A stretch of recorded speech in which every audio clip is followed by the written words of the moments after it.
Nos assentar. Queridos irmãos, nós tivemos uma pausa desde o domingo passado, que foi a Assunção de Nossa Senhora, e damos continuidade a esse discurso do Evangelho de São João. Nós temos 4 evangelhos que são muito semelhantes e algumas mudanças quando se trata dos grandes sinais ou acontecimentos da vida pública de Jesus. Então, Mateus, Marcos, João e Lucas, eles são semelhantes, mas com algumas diferenças. Mas algo singular temos no Evangelho do discípulo amado, o discurso do pão da vida, ou discurso eucarístico. A palavra Eucaristia vem do grego Eucaristém, que significa ação, ação gratuita, ação de graça. E quando fala graça, pensamos de bênçãos, de amor, de misericórdia, algo que é infinitamente incomparável às ações dos homens, porque vem de Deus. Ele não cobra nada, mas Ele quer uma adesão e um compromisso. Olhando para os discursos anteriores, nós vemos que toda a história da salvação, a começar com o sonho de Deus, os desígnios de Deus, o Pai, colocou um paraíso na terra, Adão e Eva, e lembra muito bem que a lei de Deus era tão simples. E Ele pedia para que aquele casal, aquela família, desde a origem, que pudesse viver em união, em concórdia, no amor, pudesse sempre estar presente Deus. E sempre eles estariam escutando a voz de Deus. Deus passeava no jardim, Deus falava, eles escutavam a sua voz. Mas era necessário cumprir um único mandamento: se aproximar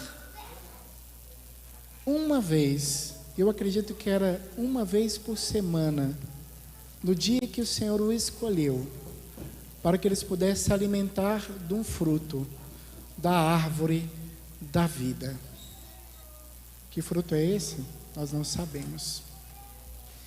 E aí esses sinais foram vindo na história da salvação, com Moisés, o povo que murmurava, reclamava, queria voltar ao Egito, por causa das mesas fartas, que era uma mentira, uma murmuração injusta, mentirosa. É preferível morrer do que passarmos dificuldades pela vida, nesse deserto da nossa vida. Que Deus é esse? Deus agiu com ação de graça, com misericórdia, e desceu do céu o maná, as codornizes pela noite e pela manhã na relva, o maná, que eles faziam aquele pãozinho simples, um pão tão insignificante, da primícia do dia. O que faz recordar tudo isso? Nos faz recordar hoje pela manhã. Viemos para nos alimentar, aparentemente de um pãozinho insignificante aos nossos olhos, que até mesmo tem um sabor sem graça, mas que não é o mesmo pão, o maná. Aqueles que comeram o maná morreram. E é isso que na primeira leitura vai falar. O discípulo de Moisés, aquele que foi fiel, estava entrando já na terra prometida. A figura da terra prometida de Canaã é o céu. Mas ele pede um compromisso para que eles pudessem entrar naquela terra prometida. E pergunta em Siquém para o seu povo: se vós parece mal servir ao Senhor, escolhei hoje, agora, a quem quereis servir? Se aos deuses que vossos pais serviram na Mesopotâmia, o Deus dos amorreus, em cuja terra habitais, a mim e minha família, pois nós serviremos ao Senhor. Que tipo de deuses nós servimos? Qual que é a prioridade da nossa vida? O que nós pensamos no decorrer de toda a semana? Será que pensamos com todo o entusiasmo, esse momento agora, o dia em que a minha família, como era o sonho de Deus com os nossos primeiros pais, no jardim do Éden, se aproximaram daquele fruto para que eles pudessem ter vida, a vida, biológica, o bios, mas também o zoé de Deus, a vida espiritual. E por isso os nossos primeiros pais eram praticamente imortais, eram imortais, tinham a ciência infusa, dons sobrenaturais, a impassibilidade, não sentia dor moral, espiritual, nada. Escutavam a voz de Deus, eram super-homens. Mas, por causa da desobediência, porque eles colocaram a si mesmo como Deus, os falsos deuses. No fundo, nós como tiramos Deus da nossa vida, colocamos qualquer coisa em primeiro lugar. Dinheiro, bens, pessoas, amores, paixões. E é isso que no Evangelho Jesus está tratando hoje. Vê uma murmuração, um conflito, porque todo esse discurso do pão da vida foi como uma pedagogia de Deus, fazendo retomar a consciência dos antigos, dos nossos primeiros pais que não entraram na terra prometida. E aí a resposta desse povo, juntamente com Josué, ele vai dizer também: não, nós serviremos ao Senhor. Recordamos dos nossos pais que eram escravos, mas que Deus fez tantos sinais na sua vida. Nós não vamos trair, vamos sim, vamos ser fiéis. Mas aqueles que entraram na terra prometida também morreram. E era um compromisso simplesmente cívico, um compromisso doutrinal, um compromisso humano de comportamento, de mudança, ou seja, das minhas condutas. Hoje o compromisso que Deus quer com você é pessoal, mas é um compromisso na sua alma, nos seus pensamentos, no seu modo de agir, de pensar. Não é somente um comportamento exterior, se vestir bonitinho, bonitinha, e ter esses códigos de conduta, de cumprimentar, de tratar bem, essas coisas todas que na nossa sociedade nos é cobrada, Não, é algo muito mais profundo. E essa discussão de hoje nos faz recordar o Evangelho anterior desse domingo, sem ser da Assunção de Nossa Senhora, o 20º domingo do tempo comum. Por isso como é importante estarmos presentes, não só na porta de Canaã para entrar no reino, na terra prometida, mas a cada domingo o Senhor nos convoca a irmos ao encontro desse fruto da vida, que é a Eucaristia, o verdadeiro pão do céu, o verdadeiro maná que nos dá vida. E por que tanta confusão, tanta murmuração? Porque eles não entendiam no espírito, na alma, o que Jesus estava dizendo. Ainda uma mentalidade muito humana, muito rasa. E muitos de nós católicos ainda temos essa ideia rasa. Eu estou aqui obrigado. Eu aprendi com meus pais, desde a minha catequese, desde a minha infância, que eu tenho que ir à missa todos os domingos. E eu ouvi aquela homilia chata do padre, e senta e levanta, e senta e levanta. E depois eu pego a fila para receber aquele pãozinho sem graça, e depois logo eu vou embora. E eu não vejo mudança nenhuma na minha vida. É esse o questionamento também daquele povo, que é o nosso questionamento hoje. A falta de profundidade, de fé, de compreensão no grande mistério revelado a nós, para nós católicos cristãos. A centralidade, o coração da nossa fé, materialmente dizendo, visivelmente, é a Eucaristia. Estamos aqui por conta da Eucaristia. O mundo vive pela Eucaristia. A nossa vida é a Eucaristia. Eu falo a vida do corpo e a vida da alma, a vida no Espírito. E o que Jesus vai dizer para nós, católicos, cristãos, não vai dizer para protestante, não vai dizer para espírita, não vai dizer para hinduísta, budista, diz também para que eles se convertam à nossa fé verdadeira. Vai dizer: em verdade vos digo, se não comerdes a carne do Filho do Homem e não beberdes o seu sangue, não tereis a vida em vós. Ele está falando da vida física, biológica, porque a Eucaristia também é capaz de nutrir as minhas células, o meu corpo, nos dar ânimo físico mesmo, é capaz de curas físicas e fazer milagres, curar até um câncer se for preciso, se tenhamos a fé. E é isso que Deus está falando para você, meu irmão, minha irmã. Quem come minha carne e bebe meu sangue tem a vida eterna. Já tem agora. Você começa a viver a sua terra prometida do céu aqui. O céu está dentro de vós, não só no meio da nossa comunidade, pela palavra, não, está dentro do nosso coração, na nossa alma, na nossa vida, no nosso interior. Esse é o compromisso, a minha consciência, meu modo de pensar e de proceder daqui para frente. E vai continuar dizendo para nós: eu o ressuscitarei, ainda promete a ressurreição, como ele ressuscitou, porque minha carne é verdadeira comida, e meu sangue é verdadeira bebida. E quem come minha carne e bebe meu sangue, permanece em mim, e eu nele. Este pão que desceu do céu, não é como aquele que vossos pais comeram e morreram. Aquele que come este pão, viverá para sempre. É esse o motivo da discussão hoje no Evangelho. Essas palavras são duras. Essas palavras são duras demais para você?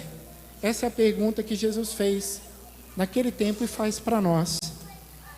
Essa conduta que eu os convido a viver da fé católica, com um compromisso de servir, hoje, como Josué pergunta, hoje, eu quero servir ao meu Deus verdadeiro, com a minha mente, meu coração, a minha alma. O que eu penso durante toda a semana? Qual é a minha preocupação? Com a minha saúde, com as minhas contas, com a minha família? Tudo isso é importante. Mas se eu não coloco Deus em primeiro lugar, em tudo isso, nada tem valor. Nada vai ter sentido pleno, profundo e espiritual. É tudo carne. Não é espírito. E as minhas palavras são palavras espirituais que dão a vida.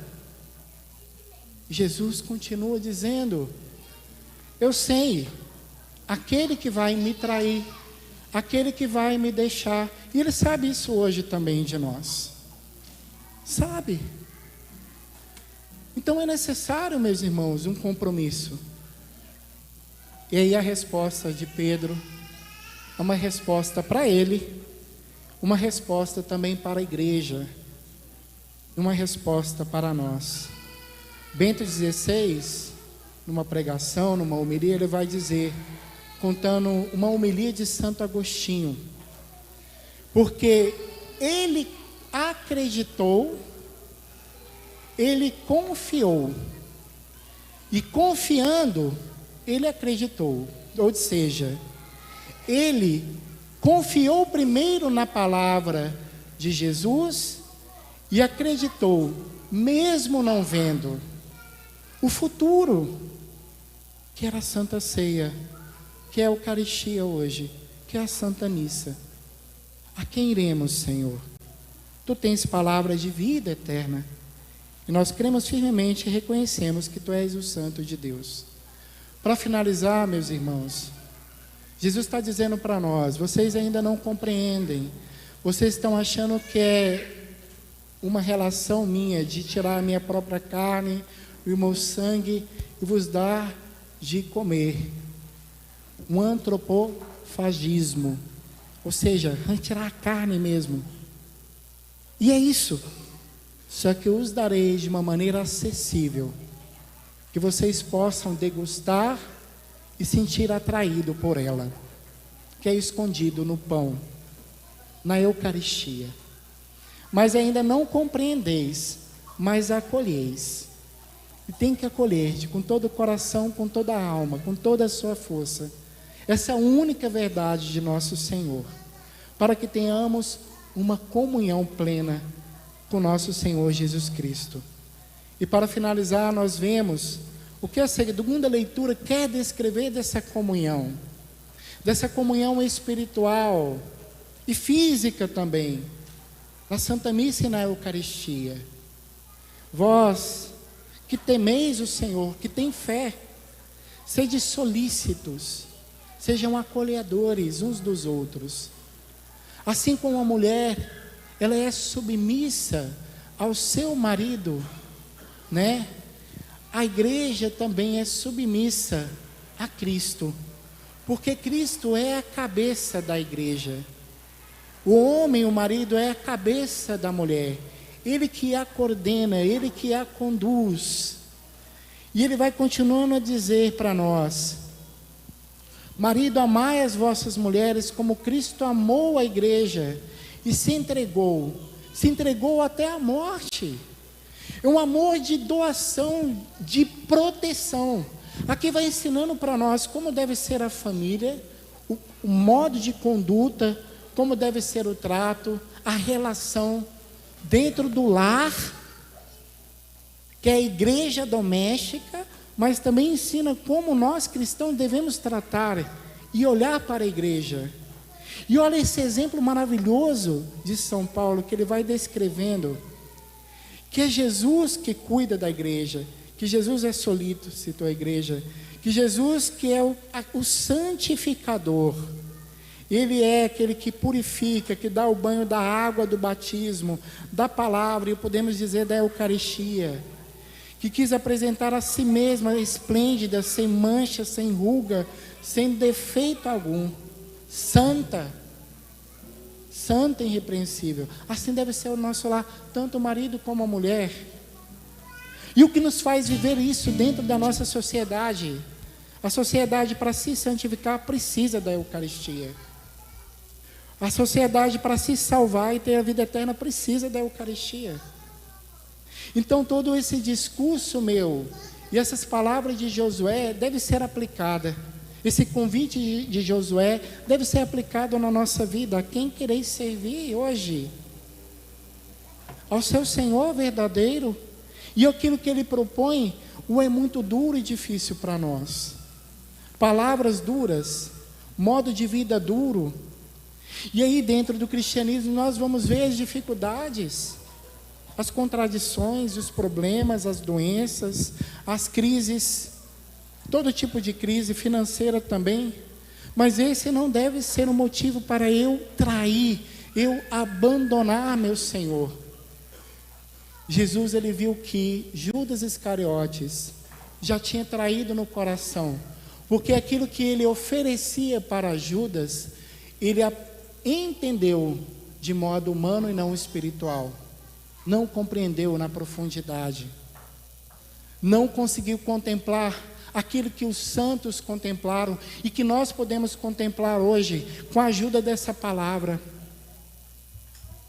Portanto, meu irmão, a igreja fala para nós hoje de uma união espiritual, de um casamento. Por isso que a segunda leitura é maravilhosa. Fala para vocês, cônjuges, porque o sacerdote sozinho, ele não pode exercer plenamente o seu sacerdócio. E um dia teve uma família que me gerou, olha que bonito isso, uma família que me deu a vida, Uma família que me educou, me catequizou, hoje é dia do catequista, para que eu pudesse ter fé, para que eu pudesse assumir a minha vocação e para que eu pudesse hoje dar o meu testemunho, como vocês também são chamados também no mundo a dar o seu testemunho, mas para isso é necessário a Eucaristia. A igreja, meus irmãos, concluindo, ela é santa. Lembro de Santo Ambrósio da Patrística, que foi bispo de Milão, mestre de Santo Agostinho. Ele fazendo um sermão, ele usou da samaritana. A samaritana é a figura da mulher também, do povo pagão, do povo que não tem fé, dos pecadores. E quando Jesus faz o discurso da água viva e diz para ela entrar, nos verdadeiros adoradores de Deus em espírito e em verdade, ela é acolhida dentro do seio da igreja. A humanidade é acolhida para ser santa. A igreja, na sua essência, ela é santa. O que nos santifica, o que nos faz ela ser irrepreensível, sem ruga e sem mancha nenhuma, é a água do batismo, é a sua palavra, é os sacramentos da igreja, é a confissão, é a primeira comunhão, é cada domingo participar plenamente da Santa Missa, confessar antes de comungar e receber a Jesus com toda a dignidade, com todo o zelo, com todo o amor, porque Ele dá vida, vida biológica, vida espiritual e a vida eterna. Por esse grande mistério que nós estamos vivendo, juntamente com a família, com o corpo místico de Cristo, o que Jesus quis dizer ao seu tempo e para o nosso: vocês estão entendendo de modo humano que eu estou verdadeiramente arrancando a minha carne e vos dando de comer. Um canibalismo. Não é isso. Estou dando o meu corpo glorioso, meu corpo místico, meu corpo transfigurado, meu corpo que já subiu ao céu e desceu do céu, e que vos dou como alimento hoje.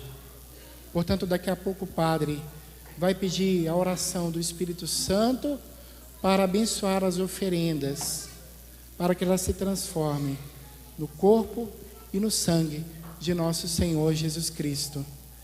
E sem a família, como diz um santo padre que eu conheci, sem a família santa, não há santos sacerdotes. E sem sacerdotes santos, não há santa família.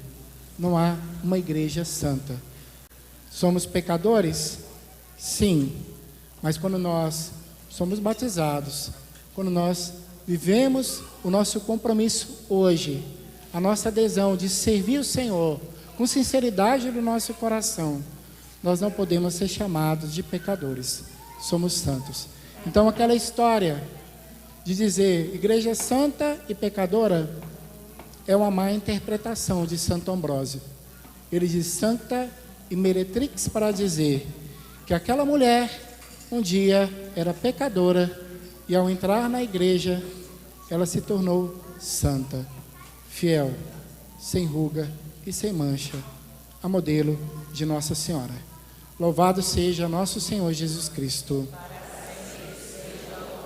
e nossa Mãe Maria Santíssima.